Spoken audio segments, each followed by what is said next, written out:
Армысыздар. Бейнеу гимназиясы, коммуналдық мемлекеттік мекемесі, тарих және құқық пәні мұғалімі Көбеншиев Бекбол. Бүгінгі біздің панорамалық сабағымыз 9 сыныпқа құқық негіздері пәнінен өтеді. Сабақтың ұйымдастыру бөлімі тақ немесе жұп әдістері бойынша оқушылардың қызығушылығын арттыру арқылы жүзеге асырылады. Оқушылардың ұялы телефондарының соңғы сандарының тақ немесе жұп болуына байланысты екі топқа жіктейміз. Бірінші топ WhatsApp желісінде конференция ашса, екінші топ Zoom платформасында конференция ашады. Сабақ тақырыбы меншік құқығы. Сабақтың зерттеу сұрағы: қалай меншік иесі бола аламыз? Оқу мақсаты: меншік түрлерін анықтау. Меншік құқығына ие болудың және тоқтатылудың жолдарын құқықтық жағдаяттарды талдау арқылы анықтау. Сабақ мақсаты: меншіктің негізгі түрлерін оқып үйренеміз. Меншік құқығына ие болу және оны тоқтату жолдарын анықтаймыз. Азаматтық құқықтағы міндеттемелер мен жауапкершілік ұғымымен танысамыз. Сабақ тақырыбына тереңдей ену үшін кинометафора әдісі бойынша бейне сюжетке назар аударамыз.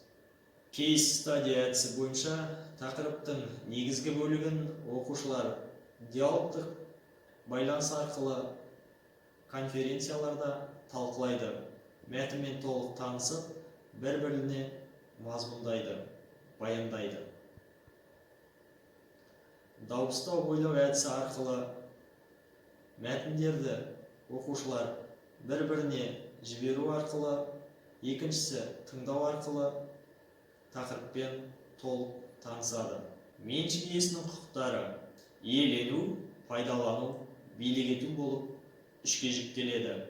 Иелену құқығы затқа иелік ету мүмкіндігін білдіреді. Бұл жағдайда меншік иесінен басқа да азаматтар, мысалы, келісімшарт бойынша жылжымайтын мүлкі бар тұлғалар да заттың заңды иесі болып табылады. Пайдалану құқығы мүлікті пайдалану, қолдану арқылы оның пайдалану қасиеттерін алу мүмкіндігі. Пайдалану барысында мүлік толығымен қолданылады немесе тозады. Пайдалану құқығына ие болу құқығымен тығыз байланысты. Өйткені жалпы ережелер бойынша мүлікке ие болған жағдайда ғана оны пайдалануға болады. Билік ету құқығы заттың заңнамалық жағын анықтау құқығы ретінде танылады. Билік құқығы тек меншік иесі немесе меншік иесінің тікелей нұсқауы бойынша басқа адамдар арқылы жүзеге асырылады. Қазақстан Республикасының Азаматтық кодексіне сәйкес меншіктің жеке, ұжымдық, мемлекеттік түрлері бар. Жеке меншік жеке азаматтардың және мемлекеттік емес заңды тұлғалардың және олардың бірлестіктерінің меншігі. Екінші, ұжымдық меншік еңбек ұжымы заттар мен азық-түліктерді бірлесіп иемденіп, пайдаланып және өкіметіп отыратын қатынастар жүйесі. Үшінші, мемлекеттік меншік меншік нысандарын басқару мен өкіметуді мемлекеттік билік өкілдері жүзеге асыратын қатынастар жүйесі. Жеке меншік, ұжымдық меншік, мемлекеттік меншіктің қағидаттары. Жеке меншік дербес меншік, табыс әкелмейді, жеке мақсаттарда пайдаланылады. Үй, жиһаз, тұрмыстық бұйымдар. Жеке еңбек табыс әкеледі, отбасы өз еңбегімен өмір сүреді. Еңбектік емес, жалдамалы еңбекке негізделген, яғни басқаның еңбегі арқасында баю. Осы аталғандардың барлығы жеке меншікке тиесілі. Ұжымдық меншік жолдастық, кооператив, акционерлік қоғам, бірлескен кәсіпорындар болып табылады.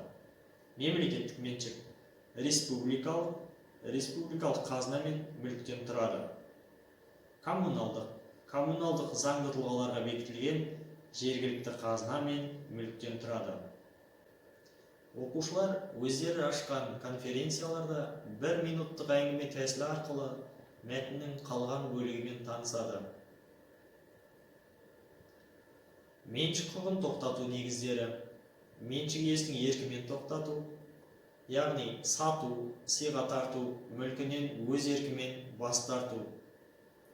Екінші, меншік иесінің ықтиярынсыз тоқтату, яғни меншік иесінің өлімі, мүлкін тәркілеу, мүлкін жою болып табылады.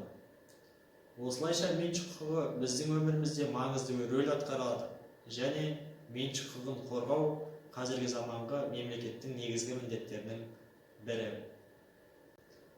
Эссе немесе еркін әңгіме әдісі арқылы бүгінгі барлық өтілген тақырыпты қорытындылайды. Яғни берілген тірек сөздер арқылы еркін әңгіме құрастырады, эссе жазады. Назарларыңызға рахмет.